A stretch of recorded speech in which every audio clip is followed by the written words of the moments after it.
Welcome to the Law Office of Brian Fagan podcast, where we empower Texas families through knowledge and compassion. What do you need to know before filing for divorce in Dallas County, Texas? And how do you get the process started the right way? To initiate a case here, you have to meet two strict requirements: submitting an original petition for divorce and passing the specific residency tests set by the Texas Family Code. Today, we are walking through a clear, step-by-step roadmap. We will cover exactly how to start the case, what it costs, and the procedural steps to reach the finish line. By understanding this procedural roadmap, you turn an overwhelming emotional event into a highly organized, manageable legal checklist. The physical origin point for your case is the Dallas County District Clerk's office, located inside the George L. Allen Senior Courts Building at 600 Commerce Street. You file your original petition for divorce right here. Looking at this map, you see the first prerequisite. At least one spouse must have lived in Texas for 6 consecutive months. Additionally, one of you must reside specifically in Dallas County for 90 days before filing. Filing in the wrong county will invalidate your case entirely, meaning any orders issued by the local court are void. Once residency is confirmed, you file that original petition.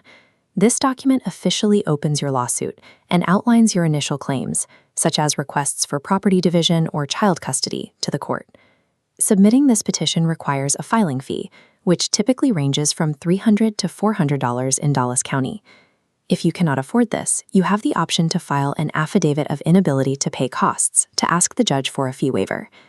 Completing these specific administrative and financial steps grants the local court the legal jurisdiction it needs to rule on your family's future.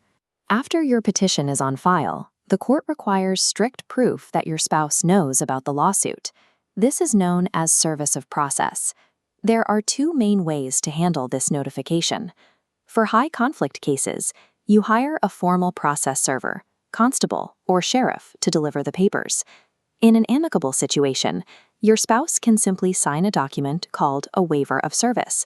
There is a strict rule to follow here. If your spouse signs that waiver of service, they must do it in front of a notary at least 1 full day after the petition was filed. Signing it beforehand makes it invalid. If you're filing for divorce in Dallas County, Texas, and want to make sure you start the process correctly, visit brianfagan.com or schedule a confidential consultation with our team. This diagram shows the mandatory timeline. Texas enforces a 60-day waiting period for most divorces, starting the day after your petition is filed. While a judge cannot finalize the divorce before day 60, expect the process to extend well past this minimum. Complex cases involving property division or child custody regularly take months to resolve. This mandated waiting period serves as a strict legal cooling-off phase. The state designed it to force reflection, negotiation, and careful organization of your assets and parenting plans. Because that waiting period can stretch out, families need immediate ground rules to maintain stability. You secure these through a hearing for temporary orders. Temporary orders determine who stays in the house, establish temporary custody, mandate child support, and assign who pays the bills. With temporary rules in place, you work toward a final resolution. You will reach it through an uncontested agreement, guided mediation, or a formal trial. Texas courts strongly prefer that families settle their own disputes. Judges will frequently mandate that you attempt formal mediation before they allow your case to proceed to a trial setting. Every step you take is directed towards securing the final decree of divorce. This document contains all binding terms regarding your property, debts, and children. To make those terms legally enforceable, you attend a prove-up hearing. Here, the judge reviews the final decree, ensures it meets legal standards, and signs it. Once the judge's signature is on the page, the final decree officially dissolves the marriage and serves as the structural blueprint for your family's future. Moving through this process requires careful attention. Common procedural traps, like filing in the wrong county, signing waivers prematurely, or missing strict court deadlines, can force you to start over entirely. Attempting to navigate the courts without an attorney becomes highly dangerous when your case involves contested assets, minor children, or high-conflict disputes.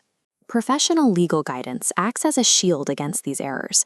An attorney ensures strict compliance with the Texas Family Code while actively protecting your financial assets and your parental rights. You now know the roadmap.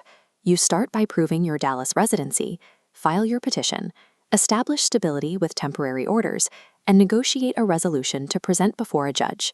If you found this guide helpful, please subscribe to our podcast and share this episode. For more resources, visit our website or call our office directly at 281-810-9760. Thank you for listening to the Law Office of Brian Fagan podcast, where families find freedom and peace of mind through education and expert legal care. For more information or to schedule your free consultation, visit our website or call 281-810-9760 today.